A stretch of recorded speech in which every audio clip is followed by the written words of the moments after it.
All right, guys, so here is my honest review on the new Summer of Love sequel that everyone's been talking about. I watched this movie last weekend with my family, and although it's been rated PG for its mostly peaceful content, there are definitely a few scary parts, so I don't recommend watching with young children. In the first film, writers focus on main character Shaniqua, who is seeking reparations with the tagline, "Where is my Hector and my mule?" And in this one, they focus on a deported Mexican drug lord with the tagline, "Where is Hector and his mule?" Kind of a funny play on words. I thought that was pretty original. Okay, so let's get into the movie. It starts with evil villain Donald Trump again. So similar to the first movie, except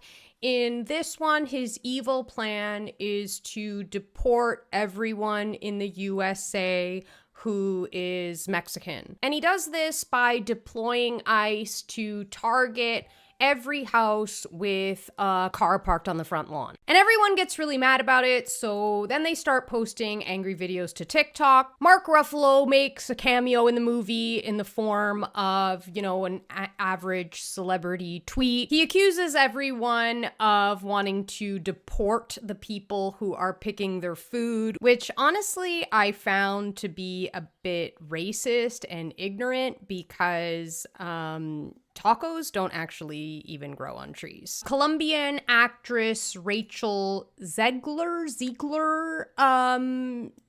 likes the tweet in the movie. If you don't know her, she's the actress who played Lord Farquaad in the new Snow White. I think this role could be really good for her career, especially since she doesn't have any lines in it. After the raids, everyone starts protesting, and at first the protests are pretty peaceful. It's mostly like just a bunch of chubby incels and lesbians who are mad because the owner of their favorite churro stand got deported. Half of them are wearing masks, which I thought was a nice callback to the first Summer of Love when COVID was a thing. But then you find out that they're all just hiding from workman's comp. But then one of the Mexicans sets a car on fire and things start getting pretty crazy in the movie, guys. This is when, things like really start to climax.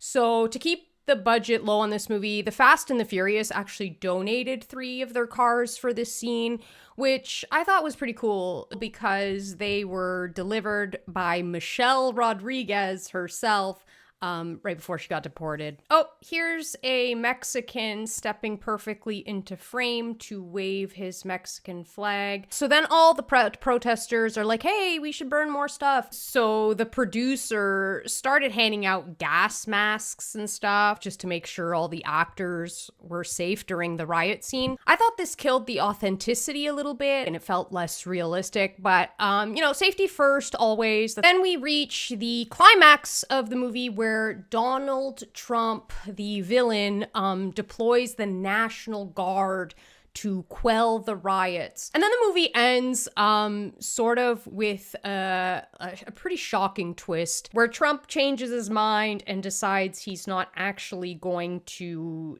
deport anyone at all because he is just a giant puppet controlled by an even bigger puppet who is controlled by Satan. I found the storyline here to be a little bit convoluted. It kind of reminded me of the ending of Lost a little bit, which I know a lot of people hated, but I actually liked it because I'm different and unique. So anyways, I don't want to spoil the entire movie by telling you everything about it, so I'm just gonna quickly go over my ratings for all the elements of the movie.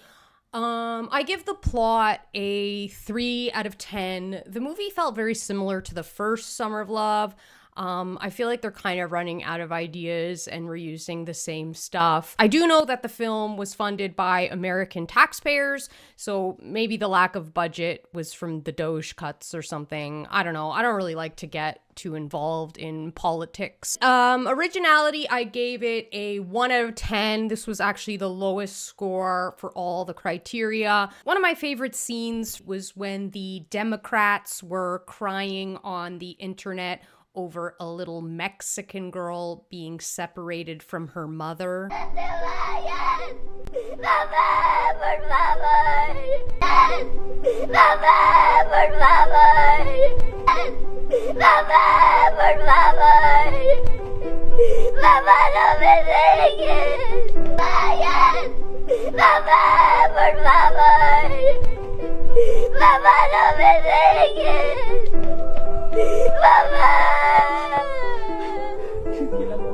Yeah, this was a pretty big tearjerker moment for me in the movie, but then I realized after that they actually had stolen the scene from a Peruvian show.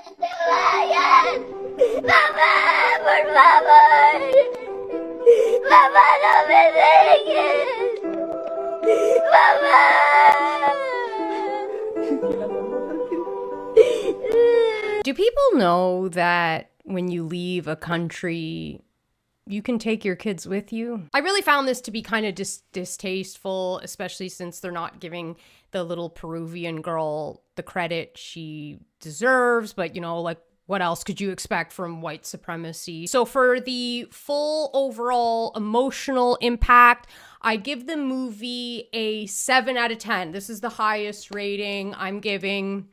The movie was for emotional impact. I did find myself feeling pretty bad for all the retarded people who think this is real life. It must be pretty hard to not be able to tie your shoelaces in the morning, but that's why Velcro exists, and that made me feel a little less bad. Okay, guys, I would love to hear your thoughts on it. What did you guys think? Were you entertained by it? What was your favorite scene from the movie? Honestly, I just hope that I get deported next because this continent is getting pretty fake and gay.